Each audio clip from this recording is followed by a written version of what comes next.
শিং মাছ যেদিন মরে যাইব তার জীবনও শেষ। আর 3টা তাবিজ দিতাছি, 2টা তাবিজ আঁকবা তার চলার পথে, আর একটা তাবিজ দিবা যেখানে ঘুমায়। মাথাটা ধরছে, ভাল লাগতেছে না। আমার কেন জানি মাথার ভিতরে ঝিমঝিম করে, মাথা ব্যথা করে। আজকে আমি একটা মিষ্টি দিয়ে দিতাছি, যেমনে পারো তারে খাওয়াইবা।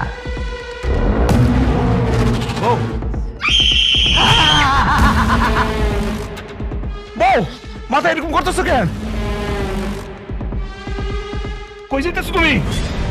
এই গোরস্থানে কই লই আইলি রে মা, আমার ঠান্ডা লাগতেছে।